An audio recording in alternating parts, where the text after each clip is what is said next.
Let us go on and look at mountains. The Qur'an has more than a dozen verses stating that God placed firm and unmovable mountains on the earth. And in some of these verses, the mountains are listed as either a blessing for believers or a warning for the unbelievers. One example of this is found in the Surah Luqman, 31:10-11, where the mountains are one of 5 warnings. It says, He has created the heavens.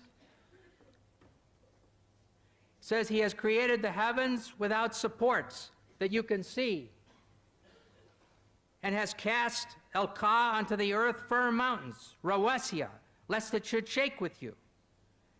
In the prophets, Al-Anbiya, 21:31, as one of 7 warnings, we read, and we have set on the earth firm mountains, lest it should shake with you, with them. Finally, in the Bee, Nahl 16:15, says, and He has cast Al-Ka onto the earth firm mountains, Rawasiya, lest it should shake with you. We see then that the believers and unbelievers are told that Allah has done this great thing. He's thrown down and placed the mountains so that the earth will not shake violently with them. Therefore, we must ask ourselves, what did they understand? In the next 2 verses, another picture is given. The news, An-Naba 78:6-7. Have we not made the earth an expanse and the mountains as stakes, Al-Jibala Otadan, as those used to anchor a tent in the ground? And then the overwhelming, Al-Ghashiyah, 88:17-19. Do they, the unbelievers, not look at the mountains, Al-Jibal, how they've been pitched like a tent? Here men are told that the mountains are placed as tent pegs. Tent pegs keep the tent stable. So again, the idea is put forward that the mountains will keep the earth from shaking. A third picture is presented in the word Rawasiya, used for mountains. This word comes from the Arabic root arsa, and the same root is used for the Arabic word for anchor. To throw out or cast the anchor is Al-Ka al-Mirsa. So instead of cast the anchor to keep the ship from moving, we have cast the mountains to keep the earth from shaking. From these pictures, it is clear that Muhammad's followers understood that the mountains were thrown down like tent pegs to keep a tent in place, like an anchor to hold a ship in place, to stop the earth from moving, i.e. limit earthquakes. But in fact, this is false. The forming of mountains causes earthquakes. Therefore, these verses present a definite problem. Dr. Maurice Bukai recognized this and discussed them in his book, The Bible, the Qur'an, and Science. After quoting the above verses about mountains, he says, modern geologists describe the folds in the earth as giving foundation to the mountains, and the stability of the earth's crust results from this phenomenon of these folds. When asked about this, Professor of Geology Dr. David A. Young says, while it is true that many mountain ranges are composed of folded rock, and the folds may be of large scale, it's not true that the folds render the crust stable. The very existence of the folds is evidence of instability in the crust. In other words, mountains don't keep the earth from shaking. Their formation caused and still causes the surface of the earth to shake. Geological theories at the present time propose that the hardened crust of the earth is made of sections or plates, which slowly move in relation to each other. Sometimes the plates separate, like North and South America separating from Europe and Asia, and Europe and South Africa. And sometimes they go together, and they slide next to each other, and they bump into each other. And then they cause earthquakes. An example of this time of mountain formation is found in the Middle East, where the migration of Arabia toward Iran has resulted in the Zagros Range in Iran. In many parts of the world, as one travels along the roads, one sees a hillside where the sandstone layers, which were horizontal when they were deposited, are now sticking up at angles. And so here you can see these sandstone layers, which were horizontal in the beginning, now they're sticking up at 75 degrees, where they were pushed up there by an earthquake, by the mountains being formed. Sometimes the plates get caught on each other and stop sliding. During this period, great forces are built up, When the forces of friction are overcome, the piece of plate that was stuck lurches forward, causing the shock wave of a thrust quake. And all of a sudden it goes thunk like this. In a recent earthquake, it was calculated that the Cocos plate in Mexico suddenly jumped forward 3 meters. Well, if your house suddenly jumped 3 meters, it would be a catastrophe. Another type of mountain is that formed by volcanoes. Lava and ash from inside the earth are thrown out and piled up until a high mountain is formed, even from the bottom of the sea. And we can see this kind of action in this picture. I hope you can see it. Not clear, is it?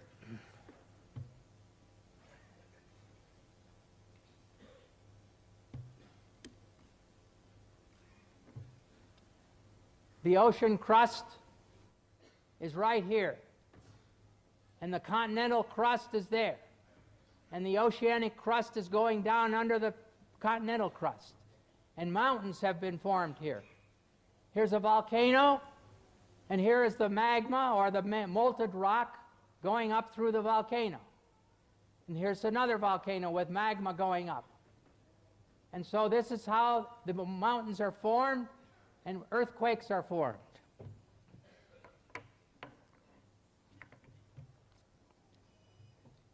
In the case of some igneous mountains, molten rock intrudes into the throat of a volcano's opening and cools, form a relatively dense intrusion, which extends below the surface of the earth. So if this got stuck and sealed, then it would be like a plug. However, it's not a root. It does not bear the weight of the mountain. It's really a plug. Therefore, on occasion, pressure builds up under the plug, and the volcano explodes, as happened in the South Pacific at Krakatoa in 1883, when the whole island was blown away. And it happened in Mount St. Helena in our days, when the mountain was blown away.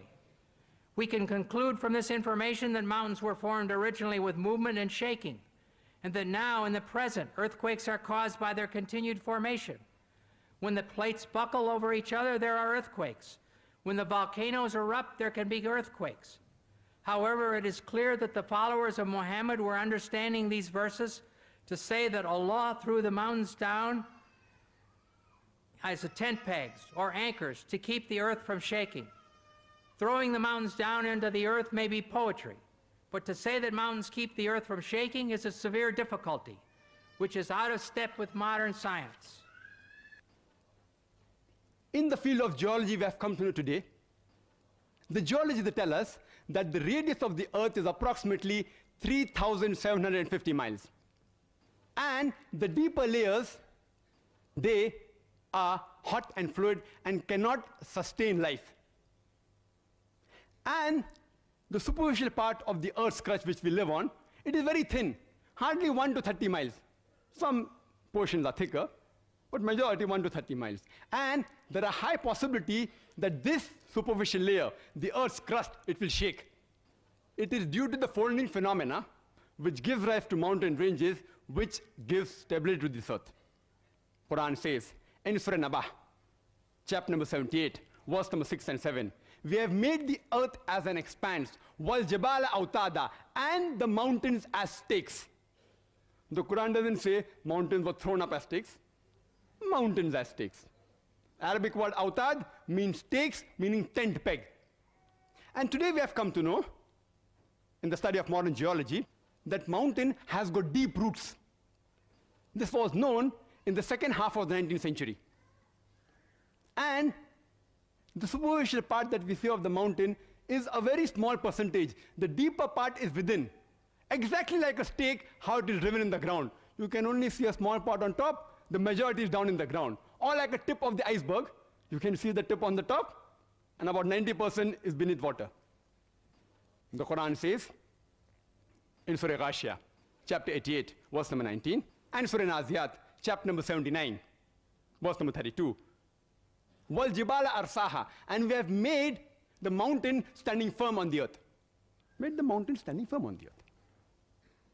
Today, after modern geology has advanced, and Dr. William Campbell said that, by the theory of plate tectonics, it was propounded in 1960, which gives rise to mountain ranges, the geologists today do say that the mountains give stability to the earth. Not all geologists, but many do say. I have not come across a single geological book, and I challenge Dr. William Campbell to produce a single geological book, not his personal correspondence with the geologist. That doesn't carry weight. His personal correspondence with Dr. Keith Moore, documented proof. And if you read the book, The Earth, which is referred by almost all the universities in the field of geology, one of its authors by the name of Dr. Frank Press, who was the advisor to the former president of USA, Jimmy Carter, and was the president of the Academy of Sciences of USA, he writes in his book that the mountains are wedge-shaped, it has deep roots within, and he says that the function of the mountain is to stabilize the earth. And the Quran says in Surah Anbiya, chapter number 21, verse number 31, in Surah Luqman, chapter 31, verse number 10, as well as in Surah Nahl, chapter number 16, verse number 15, that we have made the mountain standing firm on the earth, lest it would shake with them and with you. The function of the mountain in the Quran is given to prevent the earth from shaking. Nowhere does the Quran say that the mountain prevents the earthquake. And Dr. William Campbell said, he writes in his book and even in the talk, that you find in the mountainous regions there are various earthquakes, and mountains cause earthquake. Point to be noted, nowhere does the Quran say that mountains prevents earthquake. The Arabic word for earthquake, as Dr. William Campbell knows Arabic, is zilzal or zalzala. But the words used in these three verses I quoted, it is tamida. Tamida means to shake, to sway, to swing. And Quran says in Surah Luqman, chapter 31, verse number 10, as well as Surah Nahl, chapter number 16, verse 15, we have put on the earth mountain standing firm, lest it would shake with you. It is tamida bikum, shake with you, indicating if the mountains were not there, if you would have walked, if you would have moved, even the earth would have moved with you. If you would have swayed, even the earth would have swayed with you. And we know normally when we walk on the earth doesn't shake. And the reason for this is, according to Dr. Frank Press and Dr. Najjar, who's from Saudi Arabia, and he wrote a full book on geological concepts in the Quran, answering almost everything what Dr. William Campbell has said in detail. And Dr. William Campbell, in his book, he writes that if mountains prevent the shaking of the earth, then how come you find earthquake in the mountainous regions? I said, nowhere does the Quran say mountain prevents earthquake. Earthquake is zilzal. And if you see the definition in the Oxford Dictionary, it says, earthquake is due to conversion of the superficial crust of the earth due to release of compressed seismic waves due to crack in the rock or due to volcanic reaction. The Quran speaks about zalzala in Surah Zalzal, chapter 99, but here it speaks about tamida bikum, to prevent the earth from shaking with you.